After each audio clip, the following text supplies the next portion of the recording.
जब नेकला चामुज ने 27 जनवरी को अपने दूसरे बेटे को जन्म दिया, उसने उसे नाम दिया यागिज। यागिज का अर्थ है बहादुर। 10 दिन बाद सुबह 4:17 पर नेकला तुर्की के दक्षिण प्रांत हटाय में अपने बेटे को दूध पिलाने के लिए उठी। पल भर बाद वो लोग एक मलबे के ढेर के नीचे दब चुके थे। नेकला और उनका परिवार समनदाग शहर में एक 5 मंजिला इमारत की दूसरी मंजिल पर रहते थे। नेकला कहती हैं कि ये एक अच्छी बिल्डिंग थी और वो लोग वहाँ सुरक्षित महसूस करते थे। उसे क्या खबर थी कि उस सुबह एक भूकंप सारे इलाके को झकझोर कर रख देगा। इलाके के हर गली कूचे में धराशायी इमारतें हैं, हर तरफ तबाही का आलम है।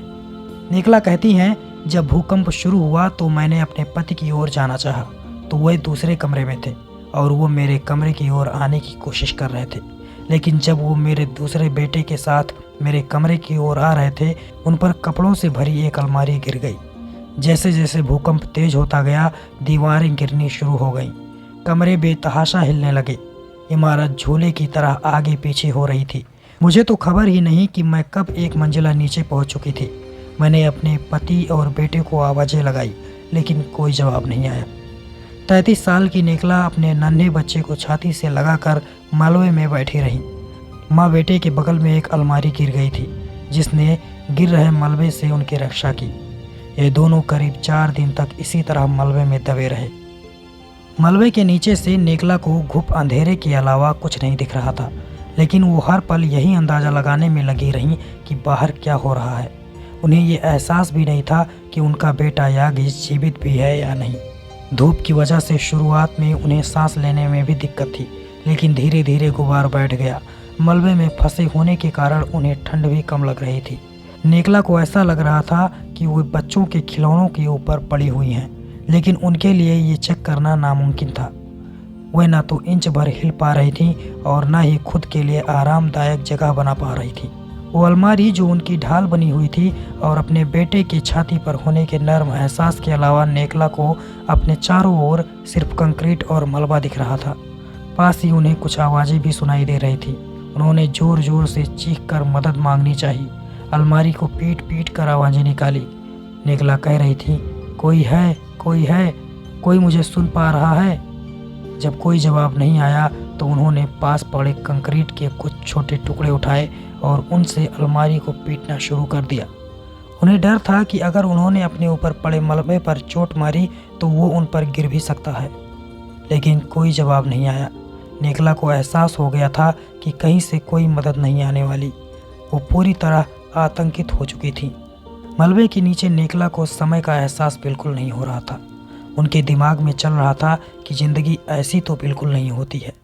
नेकला बताती हैं कि जब आपके घर नन्हा बच्चा आता है तो आपको लाखों ख्वाब होते हैं और तभी अचानक पता चलता है कि आप उस नन्ही जान के साथ मलबे के नीचे हैं।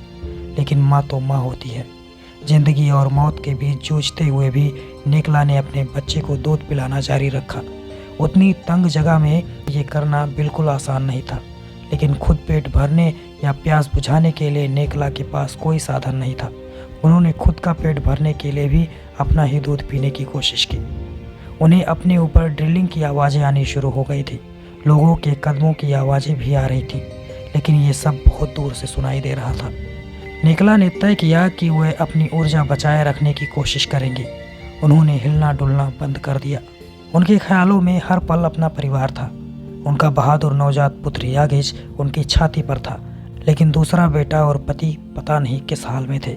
उन्हें अपने अन्य रिश्तेदारों का भी ख्याल आ रहा था। पता नहीं उनका इस भूकंप में क्या हुआ होगा। नेकला को लगा कि वह इस मलबे के ढेर के नीचे से जिंदा नहीं बच पाएंगी, लेकिन उन्हें यागिज की मौजूदगी ने उम्मीद बधाई। यागिज अधिकतर समय सोता रहता था और जब भी उठता तो रोना शुरू कर देता। जैसे ही वो रोना शुरू करता, नेकला उसे दूध पिलाकर शांत करने की कोशिश करती। 90 घंटे मलबे के नीचे रहने के बाद नेकला को बाहर कुत्तों के भौंकने की आवाज़ आई। पहले तो उन्हें लगा कि वे कोई सपना देख रहे हैं, लेकिन कुत्तों के बाद इंसानी आवाज़ें भी आनी शुरू हो गई। मलबे के बाहर से एक आवाज़ आई, क्या आप ठीक हैं? अगर आप ठीक हैं तो आवाज़ करें। आप कौन सी अपार्टमेंट में रहती थी? 90 घंटे बाद नेकला को रेस्क्यू करने वालों ने खोज लिया था। बचाव कर्मियों ने बहुत ही सलीके से नेकला के पास खोदना शुरू किया और फिर अचानक उनकी आंखें टॉर्च की रोशनी से चौंधिया गई। जब इस्तांबुल से आई रेस्क्यू टीम ने नेकला से पूछा कि बच्चे की उम्र क्या है, तो वह कुछ भी बोल नहीं पा रही थी। उन्हें मालूम नहीं था कि वे कब से मलबे के नीचे हैं। उन्हें तो बस ये पता था कि जिस दिन भूकंप आया था वो 10 दिन का था।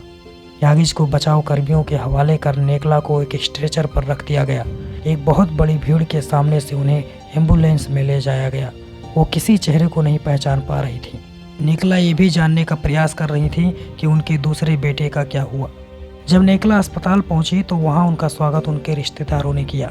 वहां उन्हें पता चला कि उनके पति और बड़े बेटे को मलबे से जिंदा निकाला जा चुका है, लेकिन उन्हें अदाना के एक अस्पताल में भर्ती कराया गया है। अब नेकला के पास घर नहीं है, लेकिन परिवार वाले उन्हें एक नीले टेंट में ले गए हैं। वहाँ उनके परिवार के 13 सदस्य हैं। टेंट में परिवार एक दूसरे को दिलासा देता रहता है। एक छोटे से स्टोव पर कॉफ़ी बनाई जाती है, किस्से कहानियाँ सुनाई जाती हैं और शतरंज की बाजियाँ खेली जाती हैं। नेकला अब भी हालात को समझने की कोशिश कर रही हैं। उन्हें लगता है कि नन्हे यागिज ने ही उनकी जान बचाई है। नेकला कहती हैं, मुझे लगता है कि मेरा बेबी अगर ये सब सहन करने के काबिल ना होता तो मेरी हिम्मत टूट भी जाती। बस अब उनकी यही इच्छा है कि उनके बेटे को कभी दोबारा ऐसे मंजर से दो चार ना होना पड़े। नेकला ने कहा, मैं खुश हूँ कि वो एक नवजात शिशु है और उसे कुछ याद नहीं रहेगा। तभी नेकला को वीडियो कॉल आया। दूसरी तरफ उसके पति इरफान और बड़ा बेटा करीम थे। इरफान कह रहे थे, हेलो मेरा योद्धा बेटा कैसा है। नेकला के चेहरे पर मुस्कान थी।